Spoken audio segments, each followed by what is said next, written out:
നമസ്കാരം. ഒന്ന് ആലോചിച്ചു നോക്കൂ. നിങ്ങളുടെ മനസ്സിലൊരു കിടിലൻ ഐഡിയ ഉണ്ട്. അതൊരു പുതിയ കണ്ടുപിടുത്തമാകാം, അല്ലെങ്കിൽ ഒരു പാട്ടോ കഥയോ പോലൊരു കലാസൃഷ്ടിയാകാം. അത് നമ്മുടെ രാജ്യത്ത് മാത്രമല്ല, ലോകം മുഴുവൻ എങ്ങനെ സംരക്ഷിക്കാമെന്ന് എപ്പോഴെങ്കിലും ചിന്തിച്ചിട്ടുണ്ടോ? ഇന്ന് നമ്മൾ ആ രഹസ്യം കണ്ടെത്താൻ പോവുകയാണ്. അപ്പോ ഇതാണ് നമ്മുടെ മുന്നിലുള്ള ആ വലിയ ചോദ്യം. നിങ്ങളുടെ ആ ഒരൊറ്റ ആശയത്തിന് ലോകത്തിലെ 193 രാജ്യങ്ങളിലും വെവ്വേറെ പോയി ലൈസൻസ് എടുക്കേണ്ടി വരുമോ? ആ ഒരു തലവേദനയില്ലാതെ എങ്ങനെ ഒരു ഗ്ലോബൽ പ്രൊട്ടക്ഷൻ നേടാം? നമുക്ക് നോക്കാം.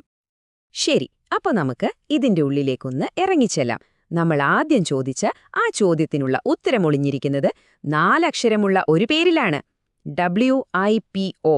അപ്പോ എന്താണ് ഈ WIPO? ഇതിന്റെ പേരാണ് വൈപ്പോ, അതായത് വേൾഡ് ഇന്റലക്ച്വൽ പ്രോപ്പർട്ടി ഓർഗനൈസേഷൻ. സംഭവം സിമ്പിളാണ്.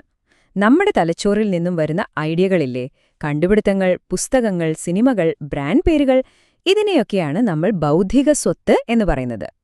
അതിനെ സംരക്ഷിക്കുന്ന ഒരു ലോക പോലീസ് എന്ന് വേണമെങ്കിൽ നമുക്ക് വൈപ്പോയെ വിളിക്കാം. ഇത് വെറുമൊരു സാധാരണ സംഘടനയല്ല, ഐക്യരാഷ്ട്രസഭയുടെ കീഴിലുള്ള ഒരു സ്പെഷ്യലൈസ്ഡ് ഏജൻസിയാണ്. 193. ഇതൊരു വെറും നമ്പറല്ല കേട്ടോ. ലോകത്തിലെ 193 രാജ്യങ്ങൾ ഈ സംഘടനയിൽ അംഗങ്ങളാണ്. അതായത് ലോകത്തിലെ ഒട്ടുമിക്ക രാജ്യങ്ങളും ആശയങ്ങളെ സംരക്ഷിക്കുന്ന ഈയൊരു ഗ്ലോബൽ കൂട്ടായ്മയുടെ ഭാഗമാണ്. ഇതിൽ നിന്ന് തന്നെ നമുക്ക് ഊഹിക്കാം WIPOയുടെ സ്വാധീനം എത്ര വലുതാണെന്ന്. അപ്പോ ഇതിന്റെ ഒരു ചരിത്രം നോക്കിയാൽ 1967 തുടങ്ങിയ ഈ സംഘടന 1974 ഐക്യരാഷ്ട്രസഭയുടെ ഭാഗമായി.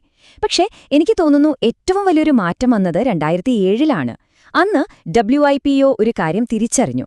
കണ്ടുപിടുത്തങ്ങളെ സംരക്ഷിച്ചാൽ മാത്രം പോരാ, ആ സംരക്ഷണം ലോകത്തിന്റെ പൊതുവായ വികസനത്തിന് ഒരു തടസ്സമാകാനും പാടില്ല. ആ ഒരു ബാലൻസിംഗ് പോയിന്റിലാണ് ഇന്നവരുടെ ഏറ്റവും വലിയ ശ്രദ്ധ. അപ്പോ ഈ വൈപ്പോ എങ്ങനെയാണ് ഈ ഗ്ലോബൽ പ്രൊട്ടക്ഷനൊക്കെ ശരിയാക്കുന്നത്? വെറുതെ പറഞ്ഞാൽ മതിയോ? പോരാ. അതിനായിട്ട് അവരുടെ കയ്യിൽ ചില പവർഫുൾ ടൂൾസ് ഉണ്ട്. നമുക്കതിനെ ഒരു ഗ്ലോബൽ ടൂൾ കിറ്റ് എന്ന് വിളിക്കാം. ഓർമ്മയുണ്ടോ നമ്മൾ ആദ്യം ചോദിച്ച ചോദ്യം? ഒരൊറ്റ ആപ്ലിക്കേഷൻ, ലോകം മുഴുവൻ പ്രൊട്ടക്ഷൻ. അതെങ്ങനെ? ഇതാണ് ഉത്തരം. ഉദാഹരണത്തിന് ഈ PCT എന്ന് പറയുന്നത് നിങ്ങളുടെ കണ്ടുപിടുത്തത്തിനുള്ള ഒരു ഗ്ലോബൽ പാസ്പോർട്ട് പോലെയാണ്. ഒരൊറ്റ അപേക്ഷ കൊടുത്താൽ മതി. 150-ലധികം രാജ്യങ്ങളിൽ നിങ്ങളുടെ പേറ്റന്റിന് അപേക്ഷിക്കാം. അതുപോലെ നിങ്ങളുടെ ബ്രാൻഡിന്റെ പേരിന് മാഡ്രിഡ് സിസ്റ്റമും പ്രോഡക്റ്റിന്റെ ഡിസൈനിന് ഹേഗ് സിസ്റ്റവും ഉപയോഗിക്കാം. സിമ്പിൾ. കണ്ടില്ലേ? അപ്പോ വൈപ്പോ എന്ന് പറയുന്നത് വെറുമൊരു രജിസ്ട്രേഷൻ ഓഫീസ് മാത്രമല്ല, 26 അന്താരാഷ്ട്ര ഉടമ്പടികൾ കൈകാര്യം ചെയ്യുക, രാജ്യങ്ങൾ തമ്മിലുള്ള ചർച്ചകൾക്ക് ഒരു ന്യൂട്രൽ പ്ലാറ്റ്ഫോം ഒരുക്കുക, വികസ്വര രാജ്യങ്ങളെ നിയമപരമായി സഹായിക്കുക, അങ്ങനെ ഒരുപാട് കാര്യങ്ങൾ ഇവർ ചെയ്യുന്നുണ്ട്. അതുമാത്രമല്ലാട്ടോ, രാജ്യങ്ങൾ തമ്മിലുള്ള ബൗദ്ധിക സ്വത്തവകാശ തർക്കങ്ങൾ കോടതിക്ക് പുറത്ത് ചർച്ചകളിലൂടെ പരിഹരിക്കാനും ഇവർ സഹായിക്കുന്നുണ്ട്. പിന്നെ ലോകത്തുള്ള എല്ലാ രാജ്യങ്ങളിലെയും IP നിയമങ്ങൾ അടങ്ങുന്ന ഒരു വലിയ ഡിജിറ്റൽ ലൈബ്രറിയുണ്ട്. വൈപ്പോ ലെക്സ് എന്ന് പറയും. ആർക്കും അത് സൗജന്യമായി ഉപയോഗിക്കാം. ശരിക്കും അറിവിന്റെ ഒരു വലിയ ലോകമാണ് വൈപ്പോ തുറന്നു തരുന്നത്. ഓക്കേ, ഇതൊക്കെ കൊള്ളാം. പക്ഷേ ഇതുകൊണ്ട് നമുക്ക്, സാധാരണക്കാർക്ക് അല്ലെങ്കിൽ ഈ ലോകത്തിന് എന്താണ് ഗുണം? എന്തിനാണ് ഈ വൈപ്പോ ഇത്ര വലിയൊരു സംഭവമാകുന്നത്? നമുക്ക് നോക്കാം. വൈപ്പോയുടെ സ്വാധീനം നമ്മൾ വിചാരിക്കുന്നതിലും വലുതാണ്. ഒരു രാജ്യത്തെ കണ്ടുപിടുത്തം വേറൊരു രാജ്യത്തെ ധൈര്യമായി വിൽക്കാൻ പറ്റുന്നതെന്തുകൊണ്ടാ? ഈ സിസ്റ്റം ഉള്ളതുകൊണ്ട്. അത് ഗ്ലോബൽ ട്രേഡ് കൂട്ടുന്നു. നമ്മുടെ സിനിമ, പാട്ട്, പുസ്തകങ്ങൾ, ഈ ക്രിയേറ്റീവ് ഇൻഡസ്ട്രികൾക്ക് ലോക വിപണിയിൽ സംരക്ഷണം കിട്ടുന്നു.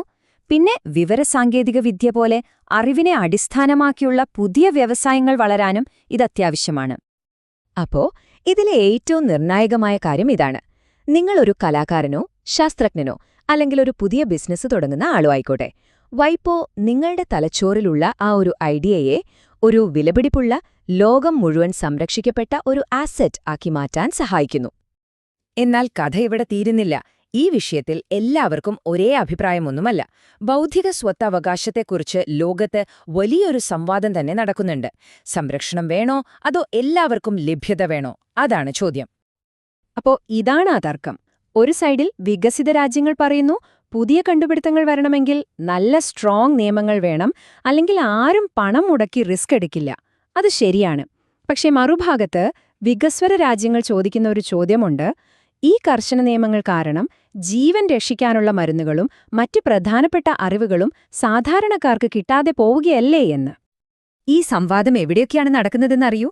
പ്രധാനമായും ഈ വിഷയങ്ങളിലാണ്. വില കൂടിയ മരുന്നുകൾ എങ്ങനെ സാധാരണക്കാർക്ക് ലഭ്യമാക്കാം, ഓൺലൈനിൽ സിനിമയും പാട്ടുമൊക്കെ കോപ്പിയടിക്കുന്നത് എങ്ങനെ തടയാം, പിന്നെ നമ്മുടെ നാട്ടറിവുകളില്ലേ, മഞ്ഞള്, വേപ്പ്, അതൊക്കെ വിദേശ കമ്പനികൾ കൊണ്ടുപോയി പേറ്റന്റ് എടുക്കുന്നത് തടയുന്നതിനെക്കുറിച്ചൊക്കെയാണ് ഈ ചർച്ചകൾ.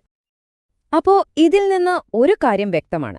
വൈപോയുടെ ജോലി കഴിഞ്ഞിട്ടൊന്നുമില്ല. ആർട്ടിഫിഷ്യൽ ഇന്റലിജൻസ് പോലുള്ള പുതിയ ടെക്നോളജികൾ വരുമ്പോൾ, ലോകത്തിന്റെ ആവശ്യങ്ങൾ മാറുമ്പോൾ ഈ നിയമങ്ങളും സംവാദങ്ങളുമെല്ലാം മാറിക്കൊണ്ടിരിക്കും. ഇതൊരു തുടർക്കഥയാണ്. അപ്പം നമ്മൾ അവസാനം എത്തി നിൽക്കുന്നത് ഈ ഒരു വലിയ ചോദ്യത്തിലാണ്. പുതിയ കണ്ടുപിടുത്തങ്ങൾക്ക് പ്രതിഫലം കൊടുക്കണം, ഒരു സംശയവുമില്ല.